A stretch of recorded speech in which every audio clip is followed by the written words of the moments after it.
السلام علیکم ورحمۃ اللہ وبرکاتہ۔ الحمد للہ رب العالمین والصلاة والسلام علی اشرف الانبیاء والمرسلین نبینا محمد وعلی آلہ وصحبہ اجمعین، اما بعد فاعوذ باللہ من الشیطان الرجیم اتل ما اوحی الیک من الکتاب واقم الصلاة ان الصلاة تنہی عن الفحشاء والمنکر وَلَذِكْرُ اللَّهِ أَكْبَرُ وَاللَّهُ يَعْلَمُ مَا تَصْنَعُونَ۔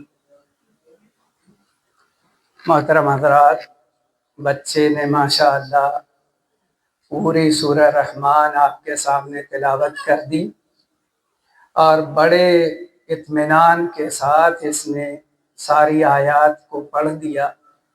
اللہ تعالیٰ اس کے علم و عمل میں برکت عطا فرمائے، اس کو عالم با عمل بنائے، اور اس کے گھر میں اور ہم سب کے گھر میں اللہ تعالیٰ خیر و برکت رکھ دے۔ چونکہ حفظ قرآن اور قرآن کی محفل ہے، اس لیے قرآن کے تعلق سے تھوڑی سی گفتگو ہونی چاہیے۔ جو میں نے آیت پڑھی اس میں اللہ رب العالمین نے اپنے نبی محمد صلی اللہ علیہ وسلم کو حکم دیا ہے کہ جو وحی آپ کے پاس بھیجی گئی ہے اس کی تلاوت کیجیے اور نماز قائم کیجیے۔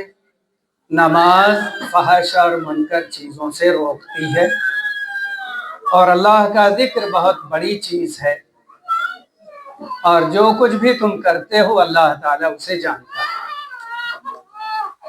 اللہ تعالیٰ نے اس آیت میں قرآن پڑھنے کا حکم دیا ہے۔ اس کا مطلب یہ ہوا کہ مسلمانوں کو لازماً قرآن پڑھنا چاہیے۔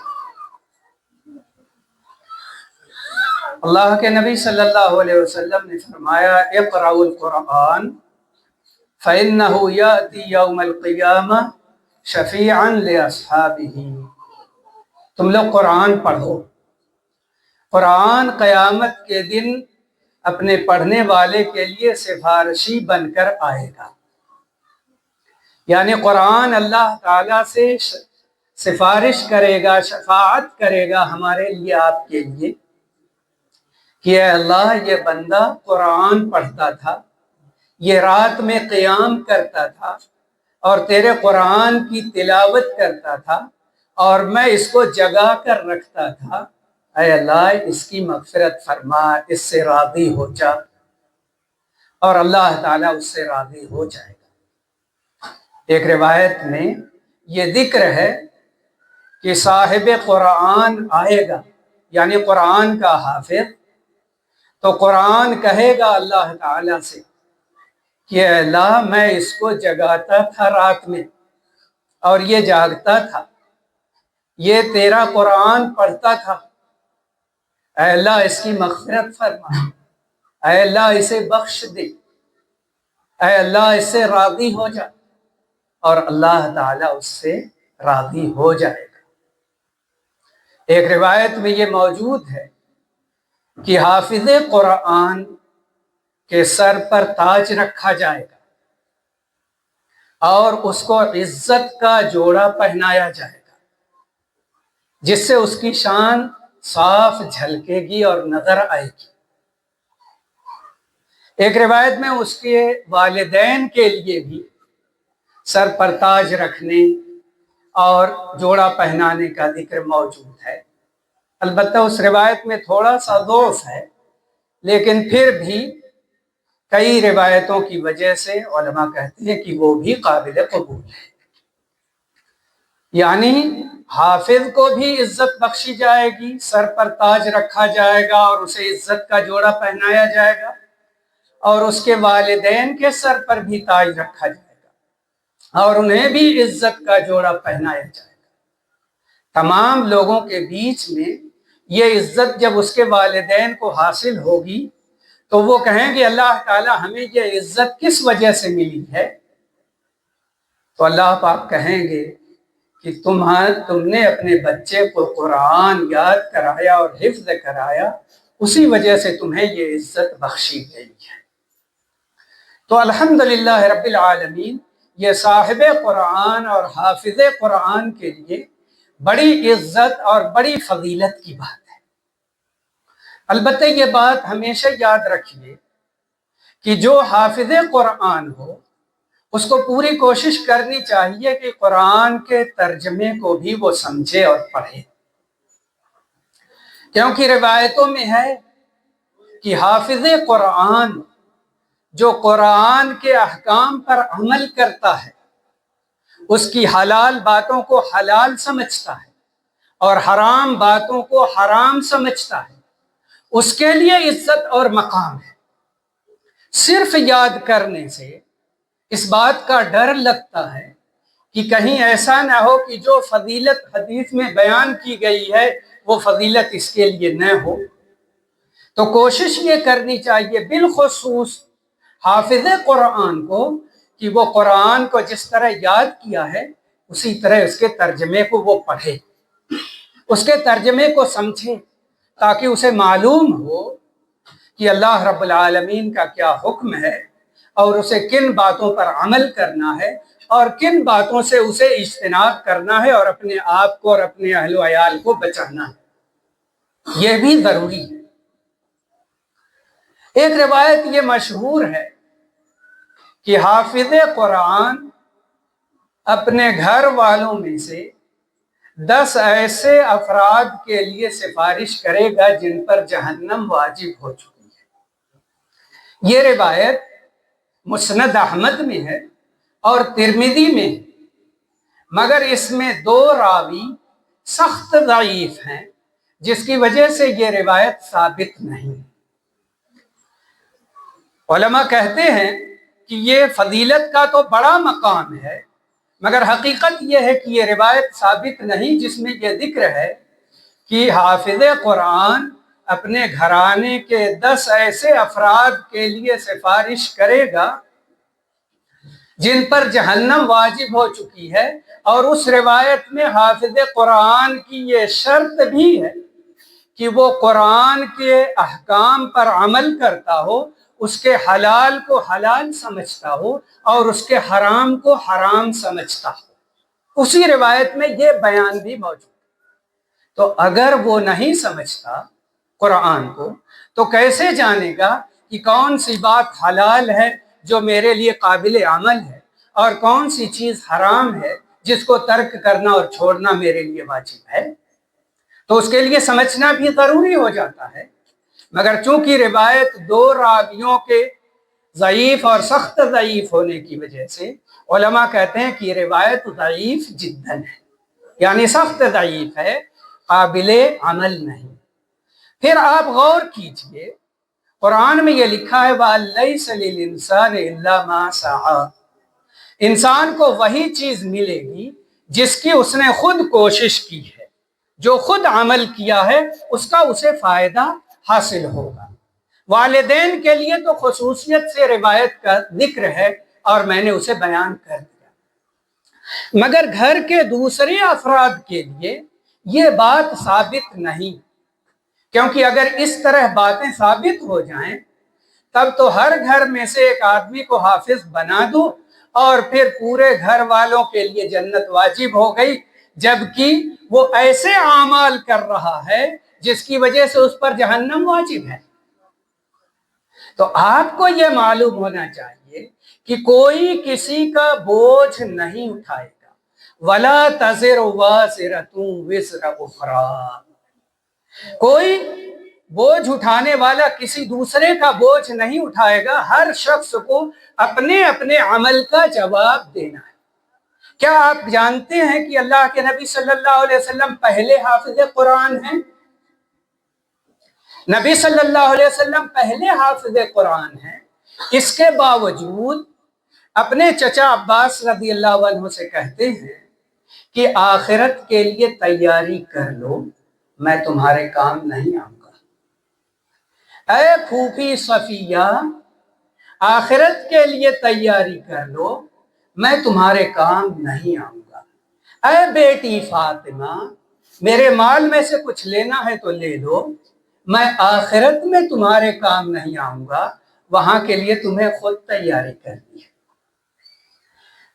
تو نبی صلی اللہ علیہ وسلم کے لخت جگر فاطمہ رضی اللہ عنہا ہے، ان کی پھوپھی صفیہ رضی اللہ عنہا ہے، ان کے چچا عباس رضی اللہ عنہ ہیں، اتنے قریبی لوگ ہیں، مگر آپ یہ نہیں کہتے کہ میں تمہارے لیے سفارش کروں گا، میں تو حافظ قرآن ہوں، تم لوگوں کو جنت میں لے چلوں گا۔ نہیں، تم اپنے لیے تیاری کرو۔ اور جو روایت ہے سخت دئی، اس میں بیان ہے کہ ان 10 آدمیوں کو جنت میں یہ لے جائے گا جن آدمیوں نے ایسے برے اعمال کیے ہیں کہ ان پر جہنم واجب ہو چکی ہے۔ تو روایت چونکہ ثابت نہیں، اس لیے اس پر بھروسہ مت کرو، مگر اتنا جانتے رہو کہ حافظ قرآن کا اللہ کے ہاں بڑا مقام ہے، اس میں کوئی شبہ نہیں۔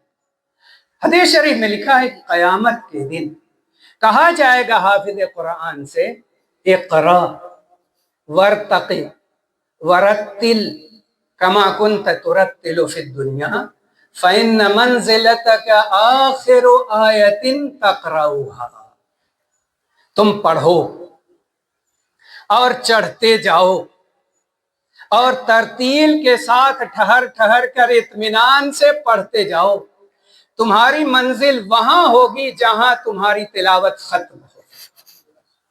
یہ صحیح روایت ہے۔ تو اس سے بڑا مقام اور بڑی عزت ایک حافظ کو حاصل ہوگی۔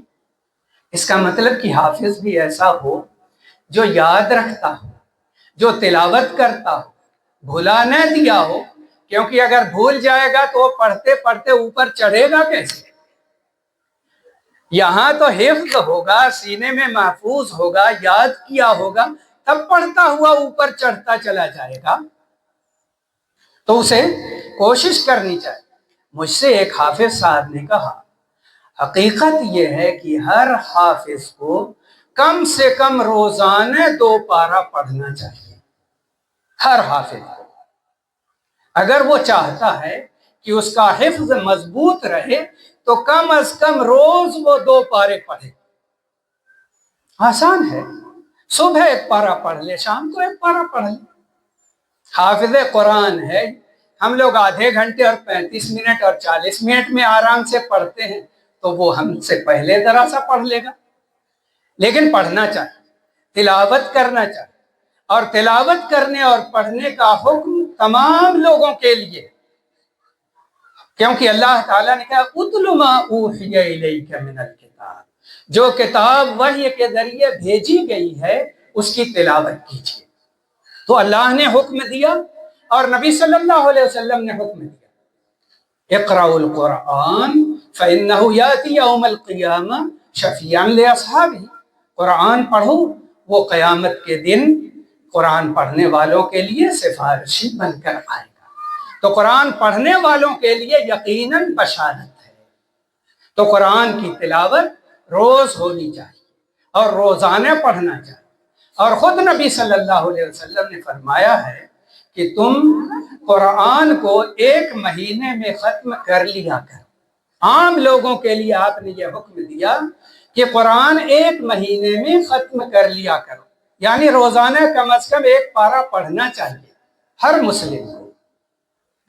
تو ایک صحابی نے کہا میں تو زیادہ پڑھ سکتا ہوں، تو آپ نے فرمایا ٹھیک ہے، تب مہینے کے 2/3 حصے میں ختم کر لو۔